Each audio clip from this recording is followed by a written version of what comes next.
मुझे माफ कर दीजिए। मुझे आपके सोच के खिलाफ बोलना पड़ा। लेकिन उस बच्चे के दिमाग में आज क्या बीज पड़ गया? पढ़ाई बेकार होती है। बहुत बहुत बड़ा पाप हुआ है हमसे। पूरी दुनिया की जिम्मेदारी हमने नहीं ले रखी है।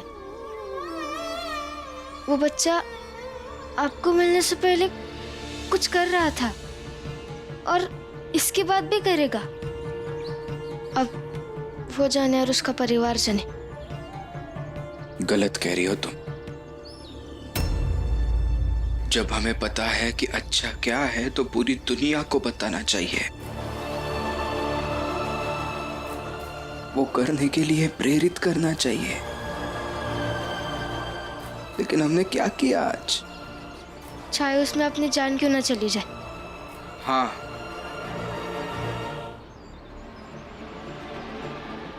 हाँ, क्योंकि हर दिन मरने के डर से नहीं जिया जा सकता। तो क्या डरे भी ना मर जाए क्या? मुझे बहस नहीं करनी है और ना पड़े पूरी दुनिया। जान को जोखिम में डालकर मैं आपको नहीं समझाने दूंगी। चलिए। देखो बेटा, ये जो छोटी जात वाले होते हैं ना, इनकी जुबान की कोई कीमत नहीं होती। कभी ऐसा बोलेंगे, कभी वैसा बोलेंगे। तो विश्वास अपने बराबर वाली जात पर किया करो। और हाँ, ये पढ़ाई का सपना देखकर अपने मन में लालच पैदा मत करो। जाओ काम करो। आप सही कह रहे हैं। पढ़ लिख कर वो आदमी खुद कुछ नहीं कर सका तो मैं क्या करूँगा? हाँ, और एक बात याद रखना, ऐसी छोटी जात वालों को भाव कहकर मत बुलाया करो। याद रखूंगा। या। छोटी जात हमारी बात मानने से इनकार करेगा। ये रमा और भीम अब तक क्यों नहीं आए? जाइए ना, ढूंढ कर आइए। ढूंढे तो भी कहाँ ढूंढे, पता नहीं कहाँ होंगे। अरे कहाँ होंगे ये मत सोचो, ये सोचो कि कैसे होंगे। वो सब यहाँ पर आकर हम सबको कूट कर चले गए और फिर वहां तो रमा और भीम दोनों अकेले। अरे अभी तक तो कूट करके मसाला बना दिया। राम जी, अब तुम ये सोचो कि उन दोनों का इलाज में अस्पताल का खर्चा कितना आएगा। काका, रमा ले आई अपने पति को और अब पैसे का खर्चा भी नहीं हुआ इलाज में।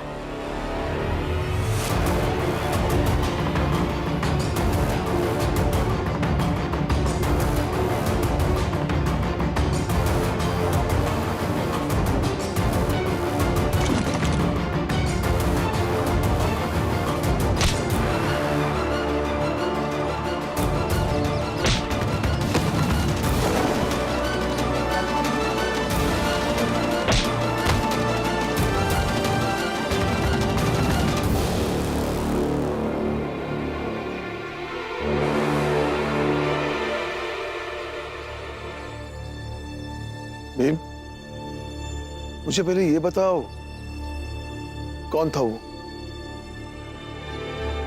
बता। ऊंची जात के दंभ से भरे हुए कोई व्यक्ति थे। लेकिन ऐसे बांध कर क्यों लेकर गए? क्योंकि मैं उनके जात के किसी बच्चे को या किसी को भी ये ना कहूं कि उन्हें पढ़ाई करनी चाहिए और काम नहीं करना चाहिए। बस जिस बात की आशंका थी वही हुआ। मैं तो जानता था कि एक न एक दिन भीम की पढ़ाई हम सब के लिए बहुत बड़ी मुसीबत बन जाएगी। और बन गई ना? सही कह रहे हो हितेश भाऊ। इस भीमराव की वजह से मुझे कितना मारा, इतना जोर से लात मारी है कि अभी तक पेट में दर्द कर रहा है। मुझे तो मारा भी और मेरी दुकान भी तोड़ दी। काका, आप सबको ये दर्द, ये तकलीफ, ये सब नुकसान मेरी वजह से झेलना पड़ा है। लेकिन क्या?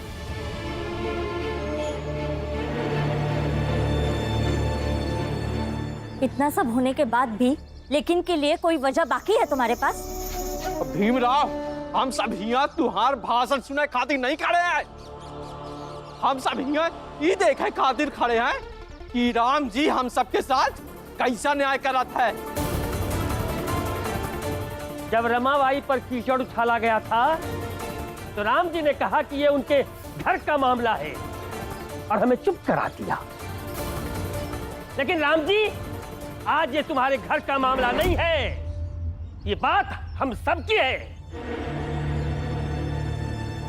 और अगर तुम सच में न्याय करना चाहते हो ना, तो इस भीम और रमा को जाल से निकाल दो।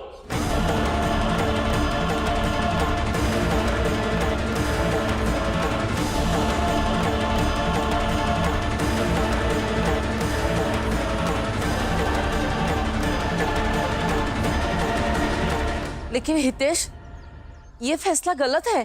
तो क्या हम इनकी वजह से हमेशा मुसीबत में पड़ते रहे? ऐसे कैसे बोल सकते हैं आप? इस साल में पहले भी ऐसे होता था और अभी कुछ भी होता है तो इल्जाम हम पर ही आता है। हाँ, पर पहले कोई ऐसा नहीं था जो जाकर मुसीबत को आमंत्रित करता था। और इस भीम की तो आदत है, हमेशा ज्ञान देता रहता है और मुसीबत ले ही आता है। लो, अब ले आया ना, अब ये ना अपनी आदत बदलेगा और ना ही वो इसे छोड़ेंगे। पर इसके चक्कर में हम लोग क्यों मार खाएं? लेकिन ये सब किसी और के साथ भी तो हो ही सकता है ना, कि बाहर कोई कुछ करे और उसका बदला लेने के लिए लोग यहाँ आकर इस तरह की तोड़फोड़ करें। लेकिन इसका मतलब ये नहीं होता है कि उस आदमी को हम चाल से बाहर निकालें। ये तो सही नहीं होगा काका। अगर कल जाके आप में से किसी के साथ ऐसा होगा तो क्या करेंगे?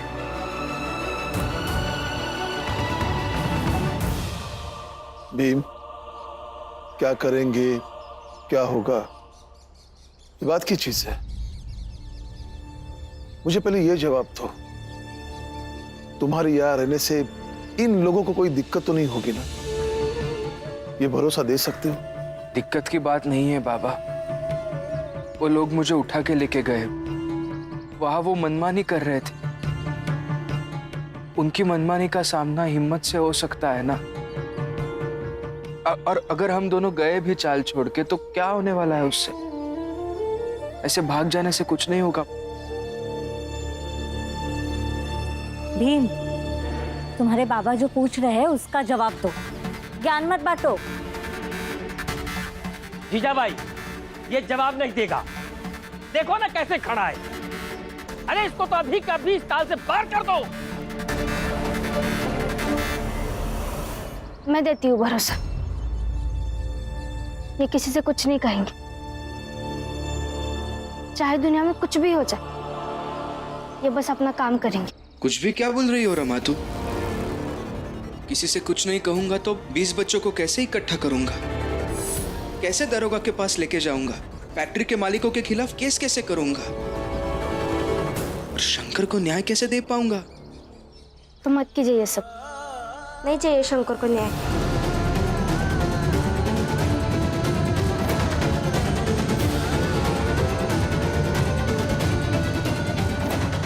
चाल वालों, देखो देखो इस भीमराव को। इसको न्याय की ऐसी भूख है कि जब तक हम सबका ये चैन नहीं खा लेगा, इसको चैन नहीं मिलेगा। आप चैन से रहिए और मुझ पर विश्वास कीजिए कि ऐसा कुछ नहीं होगा। उन्होंने जैसा कहा है हम वैसा करके आए हैं अब ये मामला यही खत्म हो गए और आगे से ऐसे मामले इनकी वजह से नहीं होंगे।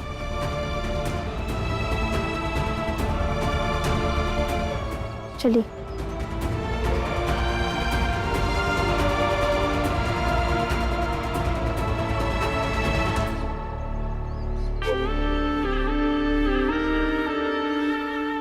ये मामला ना खत्म हुआ है और ना कभी खत्म होगा। उस भीमराव की नाक बहुत ऊंची है, बस यही मुझे पसंद नहीं आया। व्यक्ति की नाक उसकी जात के हिसाब से ऊंची होनी चाहिए। उसने तो कुछ नहीं कहा, मगर उसकी पत्नी सब कुछ बोलती रही। अब कायदा तो यही कहता है कि ऐसे उसका हलक दबाऊं कि आगे भी कुछ ना बोल पाए और ना ही छूट पाए। धन्य है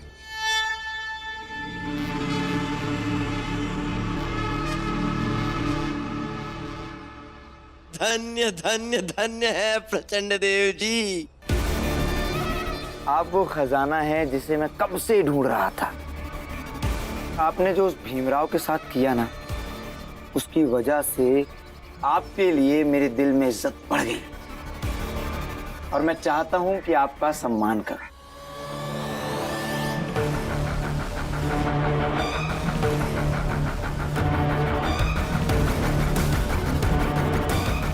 मैं आपको ये भेंट करना चाहता हूं। पूरा नाम बताओ। नरोत्तम जोशी। बराबर की जात वाले हो।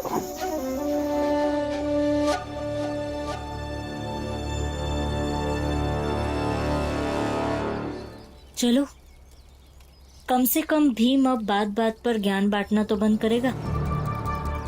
बकबक बंद हो जाएगी उसकी, शांत रहेगा। नहीं आई, मुझे नहीं लगता कि भीमभाऊ शांत रहना शुरू करेंगे। मुझे तो लगता है, देखना, उसकी पत्नी रमा खुद इस बात का ख्याल रखेगी, क्योंकि रमा को समझ आ गया है कि इस बार भीम का पाला मामूली इंसान से नहीं पड़ा है, इसलिए उसे शांत तो रहना ही पड़ेगा। मुझे ये जानकर अच्छा लगा कि तुम भी उस भीमराव के दुश्मन हो। और क्या जानते हो तुम उस भीमराव के बारे में? वो मनहूस दिन मुझे आज तक याद है। कॉलेज में मिला था वो मुझे, साइंस की कक्षा में सूक्ष्मदर्शी यंत्र पर अपनी आंख गड़ाए हुए था एक छोटी जात का विद्यार्थी। वहीं से घसीटकर बाहर निकाला और धक्का दे दिया उसे। वहीं जमीन पर गिर गया वो। मुट्ठी भर हो, कब तक बचा लोगे इसे? हम लोग मुट्ठी भर नहीं है जोशी जी, हम लोग इतने ज्यादा है कि आप हमें गिनने से घबराते हो।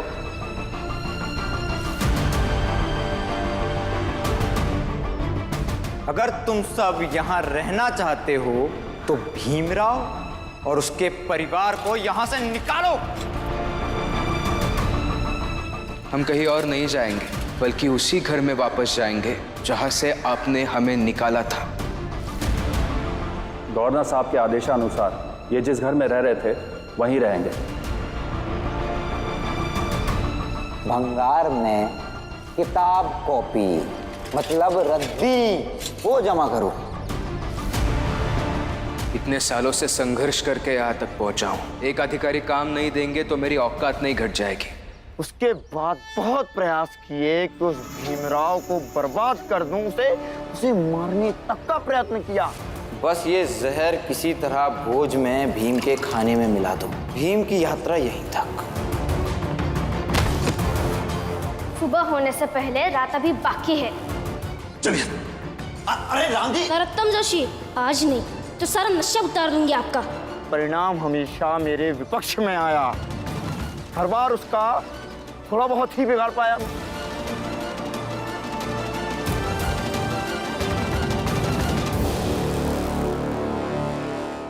यही तुम मात खा गए नरोत्तम। जिनके पास समर्थक हो वो ताकतवर होते हैं, ये तो तुम समझ गए। लेकिन तुम ये नहीं समझे कि जिसके पास विरोधी होते हैं वो भी ताकतवर होते हैं। और भीम के समर्थक और विरोधी दोनों हैं। तुम भीम पर निजी वार करते रहे, जबकि वार तुम्हें कहीं और करना चाहिए था, जहां मैं करूंगा। धर्म की धुरी वही बनती है जहां कई लोगों का विश्वास होता है। अब वही होगा। धर्म हमारा और विश्वास उन छोटी जाति के लोगों का।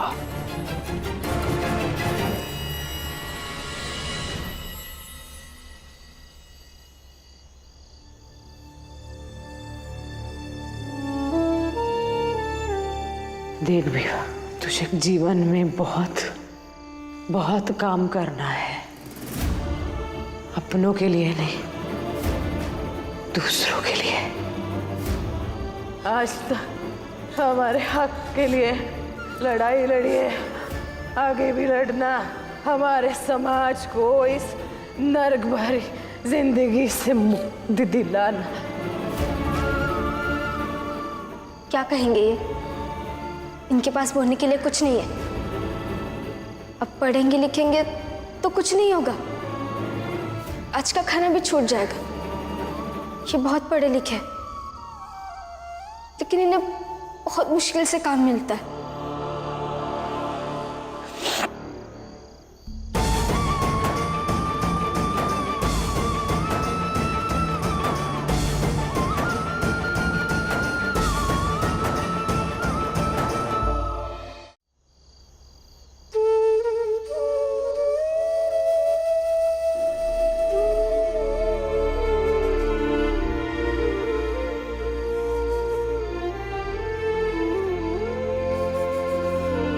मैं जानती हूँ अब क्या सोच रहे होंगे। आपको आपकी आई की बात याद आ रही होगी। मैंने जो कहा वो याद आ रहा होगा। लेकिन चाहे जो हो जाए, मैंने जो कहा वही करेंगे आप।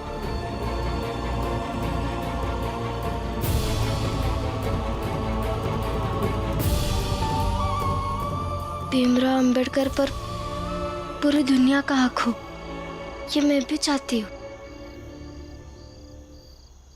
लेकिन भीमराव अंबेडकर सबसे पहले मेरे हैं।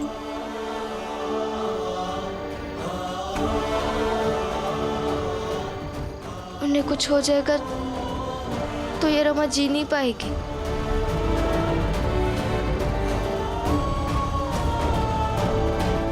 और ना ये पूरी दुनिया मिलकर मुझे मेरा पति दे पाएगी।